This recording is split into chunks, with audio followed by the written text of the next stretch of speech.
thank you very much for being here today to all the attendants. And our speaker today is Alex Preda from King's College London, and we'll talk about blockchain. The title of his presentation is Dreams of Yesterday: How Blockchain Professionals Imagine the Future of Society. And so thank you very much, Alex, for being here today with us. And so the floor is yours. Emiliano, thank you very much for inviting me, and thank you very much to everyone who's taking time to be here with us today for this talk.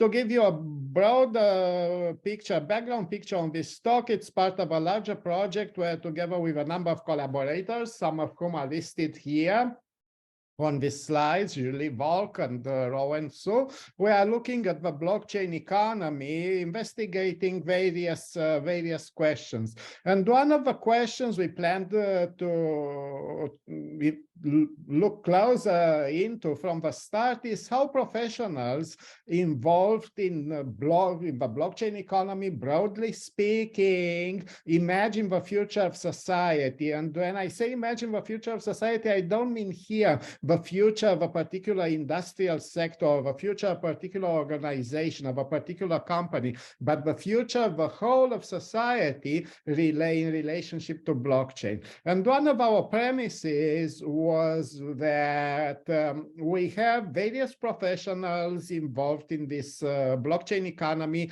We have software engineers, but we also have finance professionals, and we have managers. And therefore, we cannot assume that we have exactly the same perspective on society coming from different angles, or that the future of society is imagined in exactly the same way, just because all of these professionals happen to be in the blockchain industry. So we set out to investigate how this future is imagined.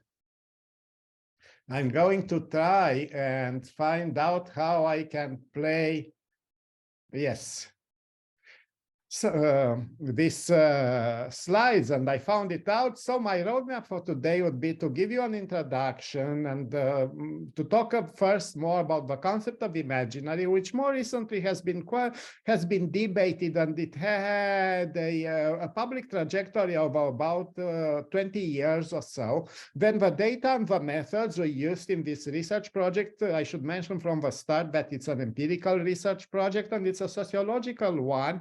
And then I'm going to distinguish here and talk more about three types of crypto imaginaries, of how the future of society is imagined by professionals working in the blockchain space. And then I'm going to conclude the talk. So what is this blockchain economy? If you want to look at how it is configured on the ground, it is a global and multi-layered assemblage of server farms, of flows of capitals, expertise, and organizations supporting various activities, all of which claim to have some link with distributed ledgers and distributed networks. That is, ledgers that don't have any centralized authority and networks that don't have such a centralized authority, right? And the size of this economy, it goes from activities related to gaming, to activities related to trading crypto assets, to real estate, digital art, and so on and so forth. So you have a broad array of activities being built, economic activities being built on blockchain. Right, and at the peak 2 years ago, in November, or 1.5 years ago, in November 2021, the size of this economy was estimated by Bloomberg at over $3 trillion, which at that time, at least, was larger than the GDP of Italy or of Canada. Meanwhile, it's smaller, much smaller, but it's still around $1 trillion, which is not exactly nothing. Right?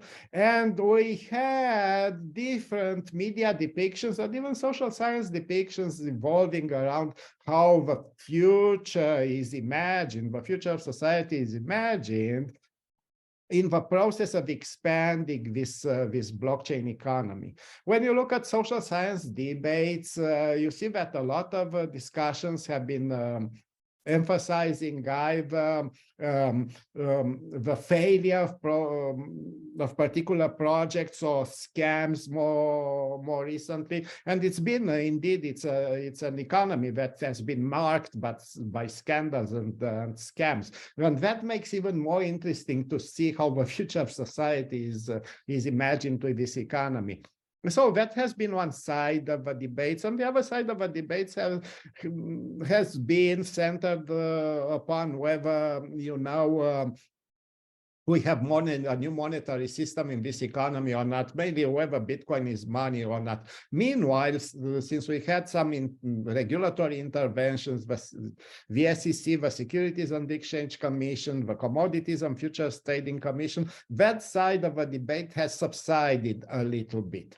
But overall, if you look at the framing of the debates, and we see there claims that this blockchain economy or crypto economy has a transformative potential, right? So I'm not saying that it has this potential. I'm just saying that clearly we can see claims about that within this economy, that this economy is decentralized, it doesn't have a central authority, therefore it should change the ways economic transactions operate, the way data ownership, and so on and so forth. There are a lot of claims related to the transformative potential. So what makes it interesting in this respect is not necessarily whether these claims are true or not. That's completely open to debate, right? But since it has these claims, this economy and the actors involved in it have to imagine somehow the future of society, and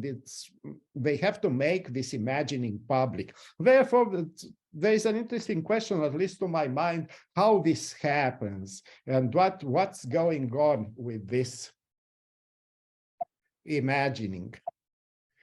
Let me see how I can move again my slides. All right. And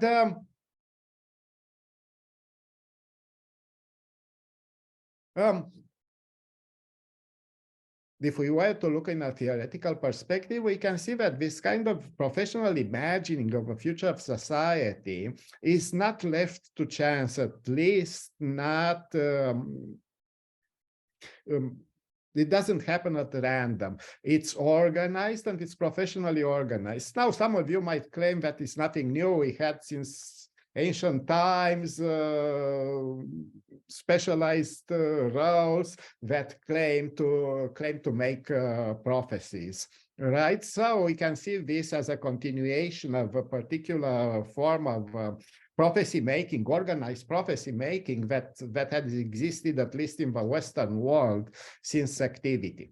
So Imagineering, this is a term used in the more recent literature, is a professional activity. Right? It's not something left to random, and it produces different scripts. Therefore, we can ask what the scripts are what scripts are produced within the crypto economy, and how do these scripts fit with other professional activities unfolding within this economy. Right? If we look at the concept of the imaginary, it emerges actually, it has a longer history, about 70 years now, emerging in the 50s, in the 1950s, in psychoanalysis, and used in social philosophy extensively. Perhaps Charles Taylor is one of the best known exponents of this concept of imaginary. It has only partially coextensive meanings in STS and economic sociology. So in a nutshell, it's a kind of a rogue term. It's overused, according to some scholars. It's overused, it's being overused, and it's also polysemic. There is no agreement on the meaning of this term. It's the only agreement is that it's distinctive from creative imagination. It's not dreaming. and it's not pure imagination, it's something else. But what this something else is, well, is open to debate. There is no agreement on that.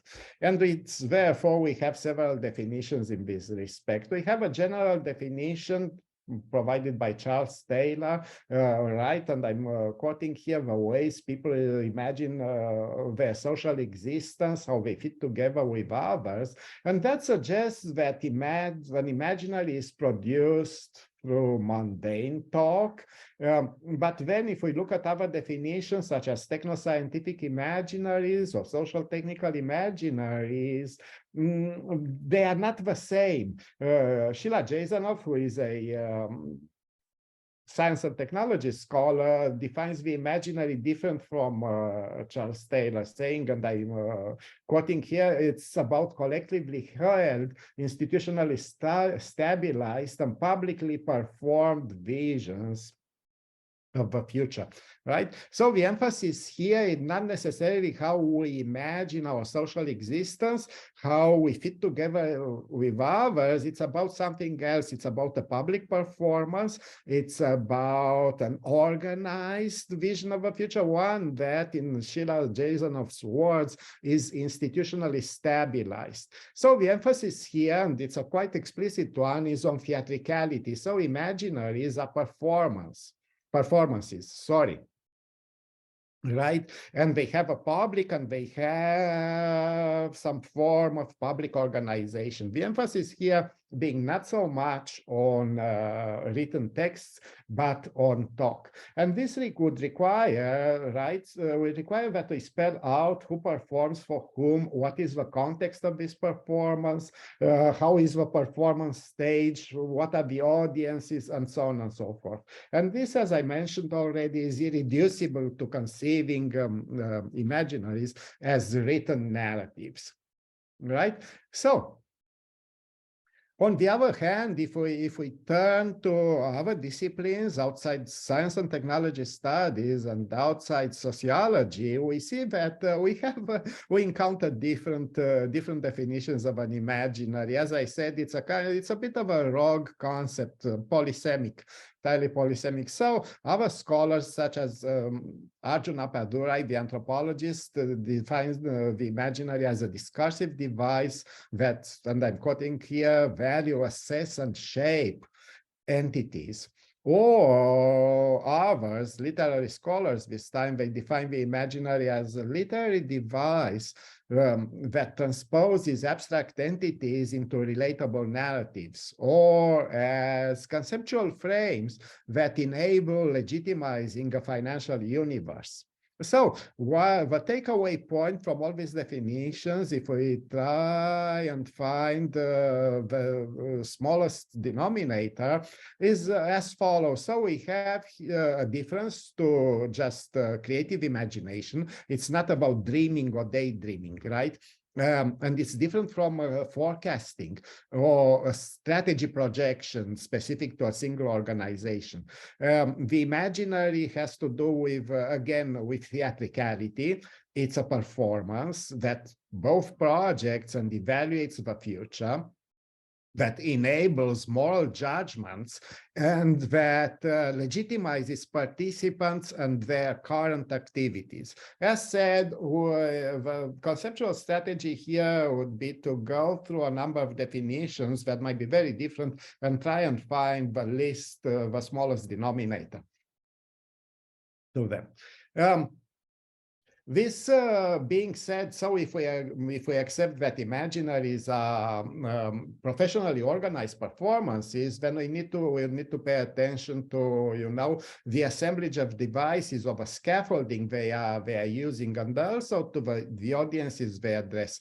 For instance, lay versus professional audiences. To who speaks to whom, and to what kind of understanding of temporality underpins a particular type of performance. Since this performance is about the future, about projecting and evaluating the future, it's unavoidable, we would assume, that it has it's characterized by a particular temporality.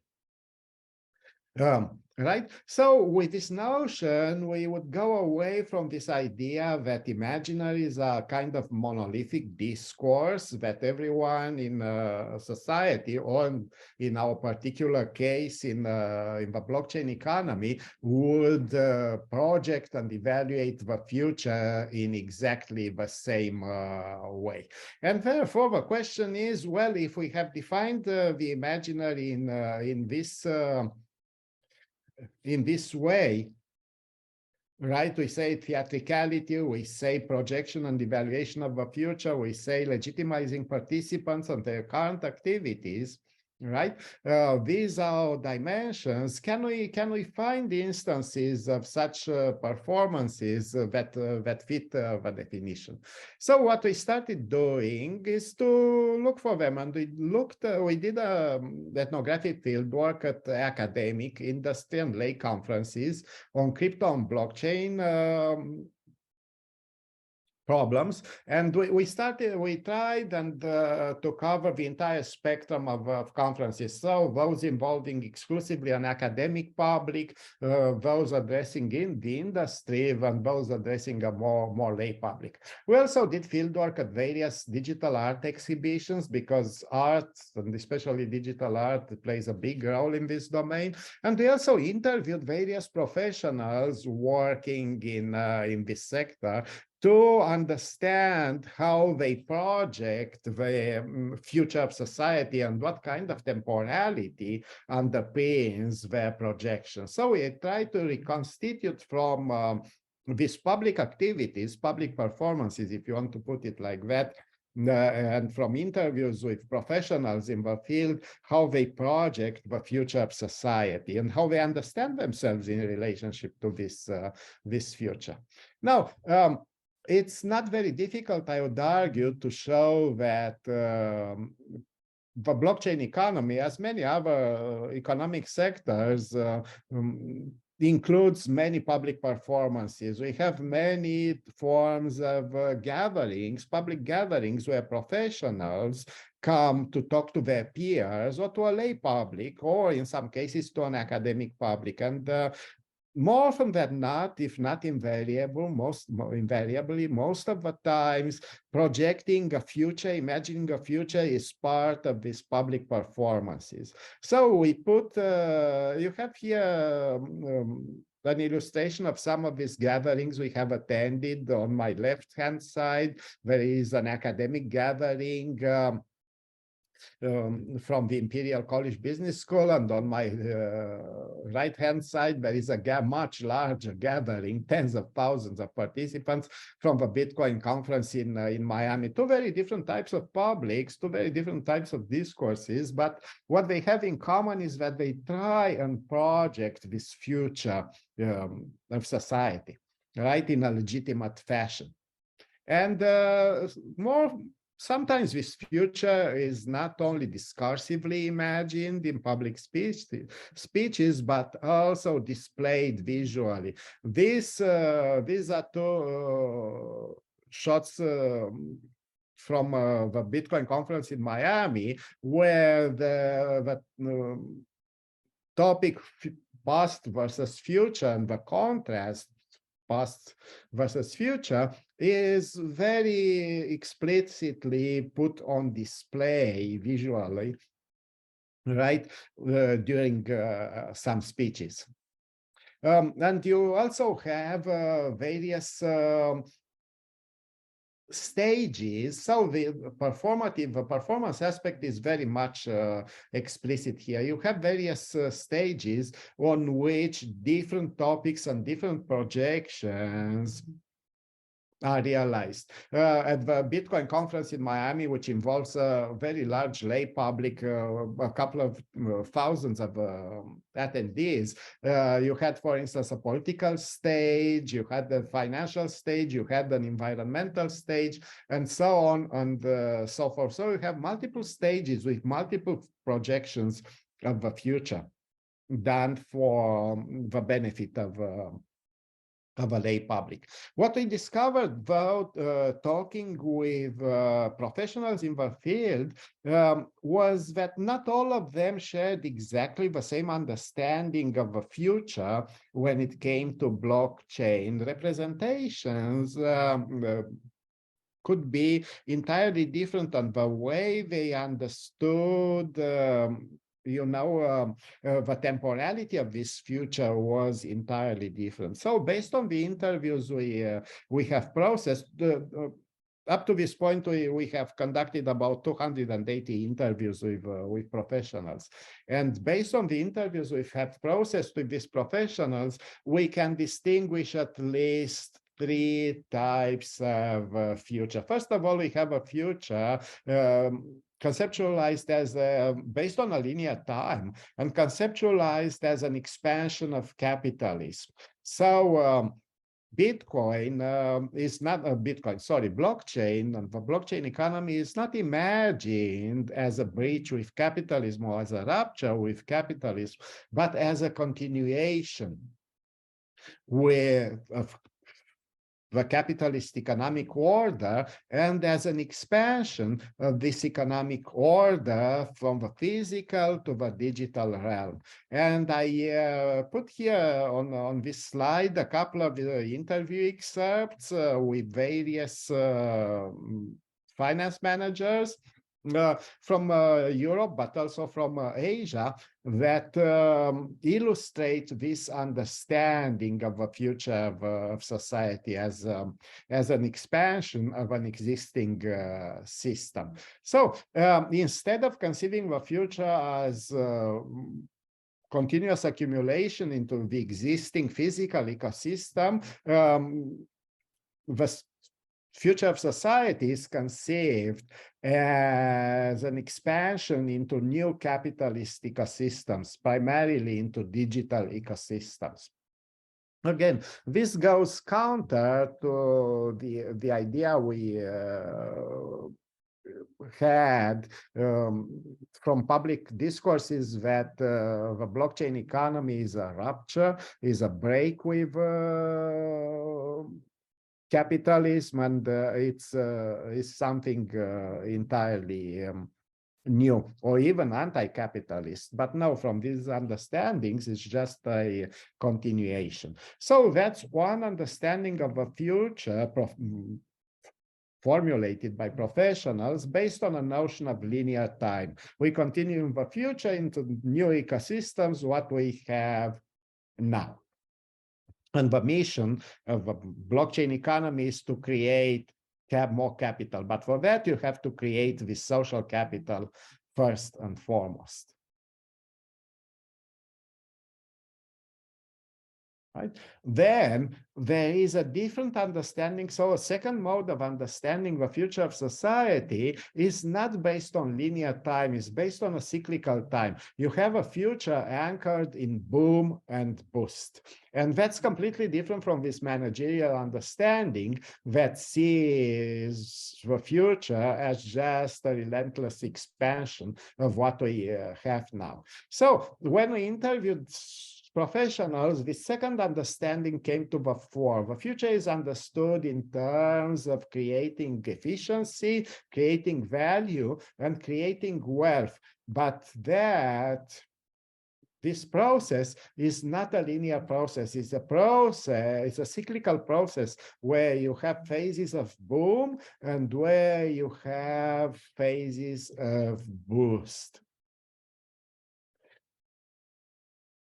Right? So, and you have here a couple on this slide, a couple of excerpts illustrating exactly this understanding of the future of blockchain as a cycle, bull market, bear market cycle. And I should say to you that some of these interviews have been conducted before the so-called crypto winter. So at the moment where the crypto and blockchain economy was at its height in 2021. And even at that time, the understanding of the future was in terms of cycles. right? And that understanding came to the fore as well. And then, surprisingly, or at least for us, when we conducted the interview, there was a third understanding of the future of society based not on a cycle and based not on linear time, but based on a on a break and an entirely new beginning. But this new beginning is not necessarily conceived in anti-capitalist terms. The new beginning is conceived as a relationship between machines and humans, and the future economy is conceived primarily as a machine economy. And you have here two excerpts from interviews with blockchain developers mainly that illustrate this kind of understanding of a future economy as a break from what we currently have. Again, I would like to emphasize here, my perspective or my lens is purely analytical. I'm not arguing that any of these understandings are right or wrong. I'm just trying to distinguish different types of projections, different types of imaginaries at work within the blockchain economy without making yet a value judgment upon them. And I believe that this one is a third type, right? Where the future is not conceived in terms of a continuation and not conceived in terms of a cycle, but conceived in terms of a reconfiguration of the relationships between the machines and humans, and in terms of a machine economy. Right? And this machine economy would require a configuration of human identity as well, right? That is based on the data one produces and on the ownership of this data, and the data binding, reconfiguring human identity. So, and you have here some illustrations from interviews of how such a reconfiguration of human identities and how such a machine economy would lead ultimately to reconfiguring social institutions as well.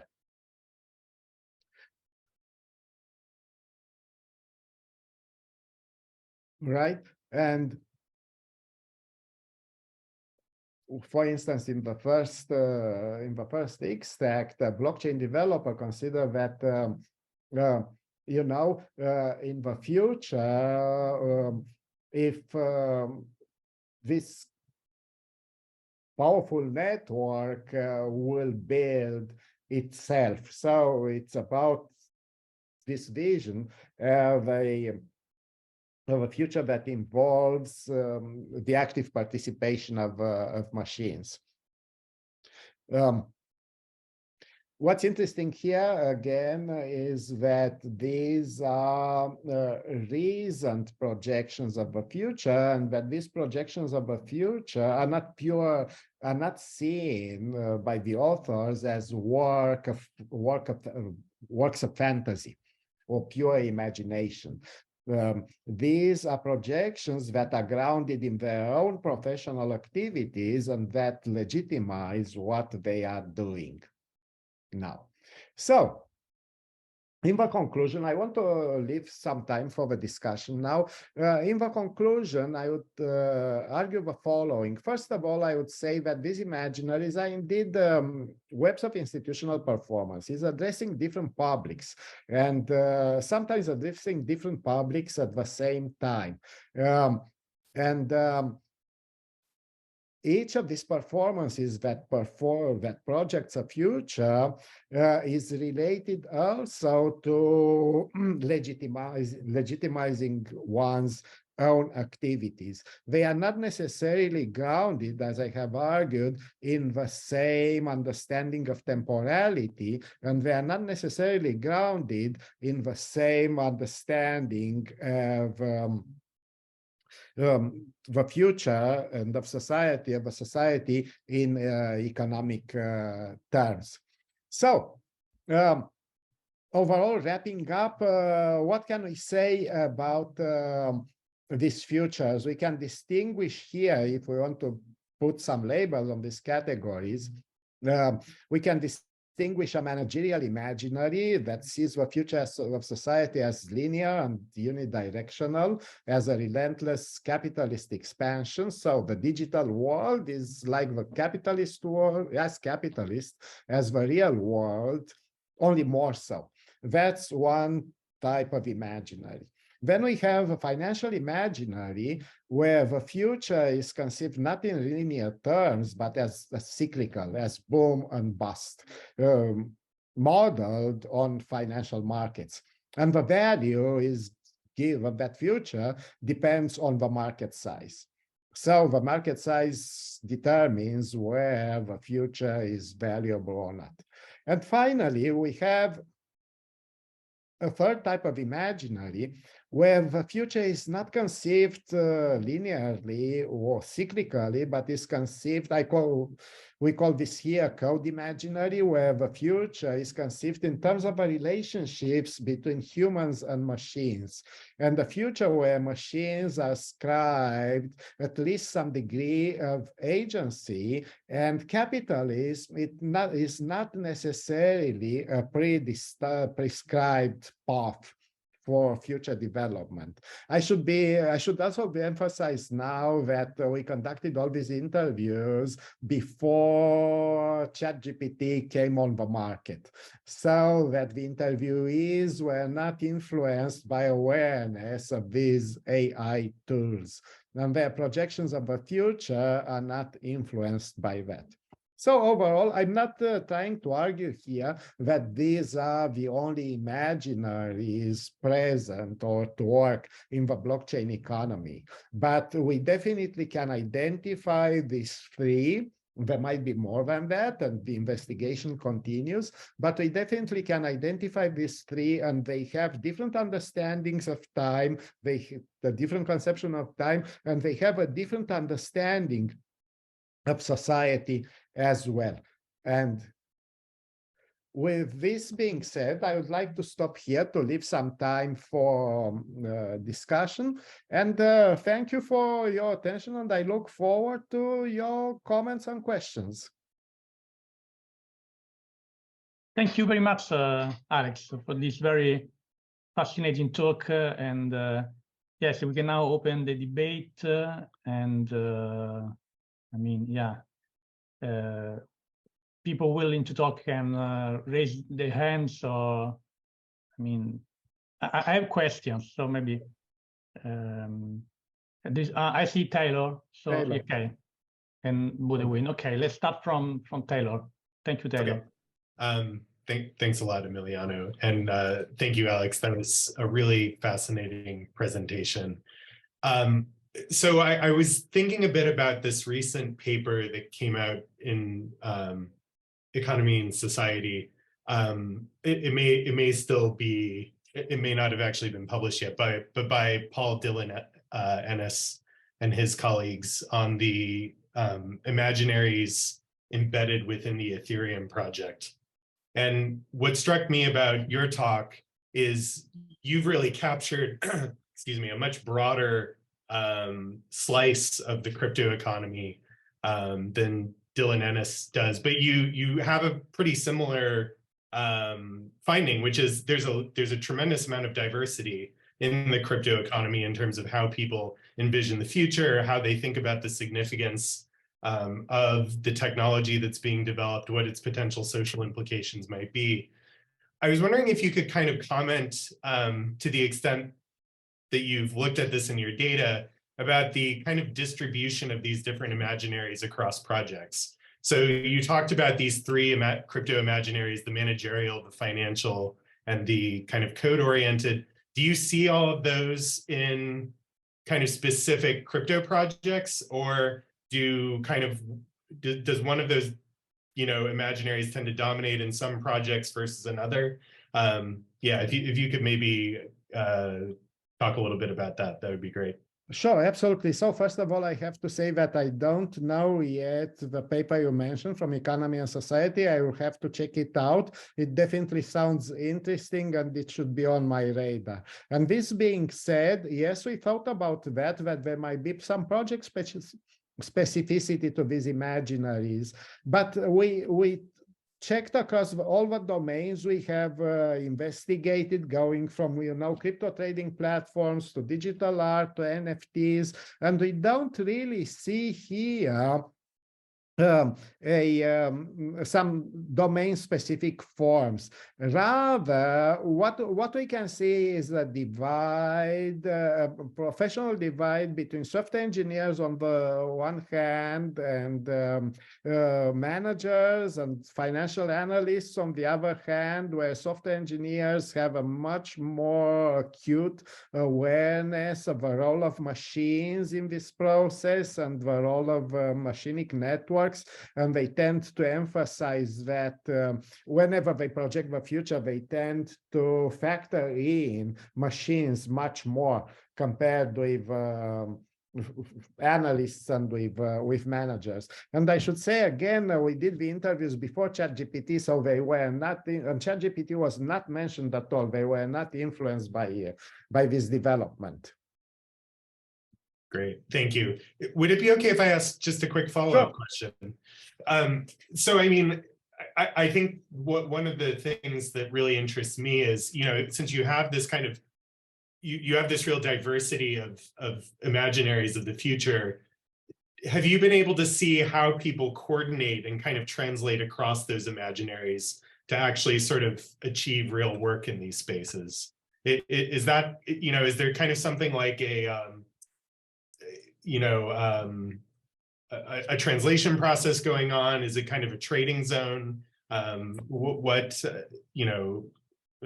guess this kind of maybe falls outside the scope of your research right now, but I'd love any kind of thoughts you have on this. We haven't looked closely into that, to be honest with you, but I fully take the importance, the significance of your question, because that is something we should definitely look into, how this number one, if there is, as you said, if there is any transition, if professionals, move across imaginaries over their careers, and how whether they are aware of these tensions between different imaginaries. But that's points fully taken, and that's something we should look into. Okay, thanks, Alex. Okay, so thank you, David. Thank you, Alex. Now we have a question from Bodewin. Well, thank you very much, and apologies for my late arrival. Previous meeting went on endlessly, so I missed maybe also the answer to the question that I'm going to ask, but I was intrigued by some of the quotes that you showed us from participants. Were really talking about the way in which they had been trying to communicate their knowledge to other participants in, for instance, the bank or so. And I was wondering if you could say something about these epistemic dynamics that you may see. You had a wonderful slide with youth and gerontocracy, I think. So how do these generations communicate? How do people try to influence people, try to get buy-in to their projects? Is there something you can answer on the basis of your data? Yes, I think, yes, I can talk about that because I have some, we have some data based on that. So it's a very stark generational divide. It's not that the divide is on the ground, the divide is discursively produced in order to legitimize the projection of the future. To give you an example, excuse me, in 2021, we interviewed a lot of venture capitalists, but one of them said in 2021, oh, in 10 years from now, the old generation who doesn't know how to use smartphones will be entirely gone, and they will have only people who spend at least 8 hours on their smartphone. So that this kind of projection of a future implies, it actually makes very explicit, there is no implication. So a generational divide where the old generation that don't do this, they are gone, and there is only the newer generation left who will spend at least 8 hours per day on the smartphone, and that justifies investing capital in Web3 projects. Right, so this comes to the fore quite, this generational divide quite a lot, and interestingly enough, it doesn't necessarily come to the fore, it's not articulated by younger generations. You have venture capitalists who might belong to an older generation that still articulate the divide as a justification for their investments. So it's, I would say it's indeed very, very, that comes to the fore, not only in the context of spectacles like this one Bitcoin conference from Miami, but also in interviews quite a lot. Thanks very much. That is very interesting. Yeah. Yeah, thank you, by the way, and thank you, Alex. I mean, I don't see the questions, but I have one. I don't know, maybe it's about, I mean, the metaverse, in the sense that do these different futures require metaverse? And then if the answer is yes, then the second answer is, can we build a metaverse which is not capitalist in a sense, because some of them is imagine a non-capitalist development of this future. Yeah, here we've looked at this topic. So here, that's something I can say more about. So about 2 years ago, professionals were thinking that we are going to have, involved in metaverse projects, we're thinking that we are going to have indeed a variety of metaverses, many of them specialized. Practically each kind of hobby will have its own metaverse. So if you're a book lover, or I'm just saying now, a film lover, or if you like fashion, obviously, you'll have your own metaverse. Every community will have their own metaverse.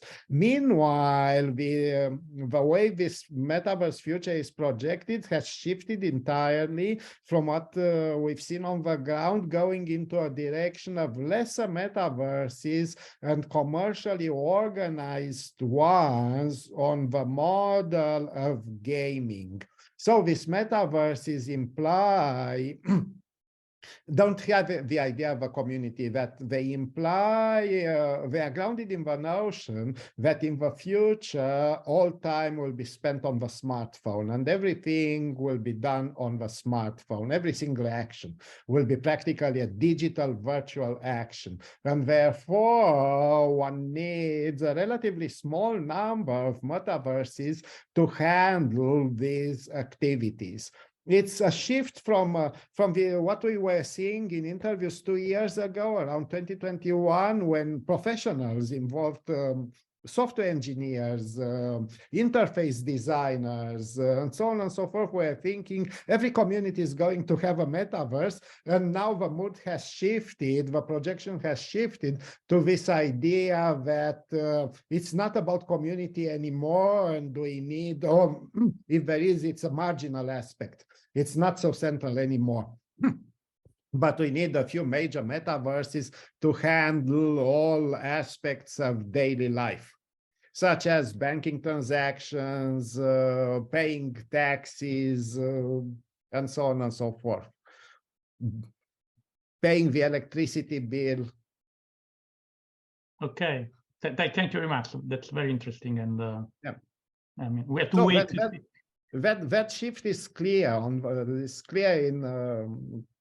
in talking to professionals. So the metaverse, the idea that we need metaverses, that's still there, but the way in which they conceptualize and rationalize and justify the metaverse, that has changed. Okay. I mean, I don't know if there are other questions coming from the audience. And if I may add something to it, it's all these ideas. So what these professionals are trying to do is they're trying to project, to imagine what what members of society will do in the future. And then that's the first step. And then the second step is try and monetize this projection. I mean, that's a sign. Yeah. Yeah. And okay, we have a question from Simone Corvino. So thank you, Simone. Hello, sorry for Hi. my English. Very good, No but problem. I have to listen. And so you say that the coder vision of future not necessarily imply the capitalism, but my question is, it's in this vision that the crypto economy it's against capitalism, or it's something not required but neutral? It's kind of unclear because you have some accounts that are not capitalistic at all and that imply a kind of technological entity that distributes resources, a kind of centralized entity, not exactly centralized, but definitely technological. To give you an example, one of the interviews with a blockchain developer, he was working on a project on a system so that resources such as capital are distributed via satellites. He had experience in the satellite industry from before, and his idea was that a system of satellites will be able to cover, connected to blockchain, will be able to cover systematically different regions of the world that are left out of the banking system, or that are left out of the institutional systems that distribute resources. Now, I'm not saying that this idea is right or wrong, and I'm not saying that it's successful or not successful, but I find it interesting to see, beyond such judgments, I find it interesting to see how engineers involved in such projects try to imagine systems that are entirely technological, such as a satellite system linked to blockchain, that should distribute resources as a way of making it more equitable, so covering all parts of the world and making it different from existing institutions, right? And that's so when you look at that, that's not entirely capitalist, and it's not you cannot easily order that into a capitalist, into a capitalist arrangement. So thank you, Simone, and thank you, Alex, for this interesting follow-up. And I don't know if there are other questions from the audience. I mean, I don't see hands raised. And okay, so maybe we can stop here. And thanks again, Alex, for this very interesting talk, and for being here today, and hope to see you soon, maybe. Thank you very much for having me. I totally enjoyed it, and thank you for being here today, for taking time for this this talk. And yes, thank you also for the questions and everything. Okay, bye. Thank you. Bye. Bye, Alex. Great to see Bye. you. Bye. Good to see you, Taylor. Bye, everyone. Thank you very Goodbye, much. everyone. Thank you. Thank you.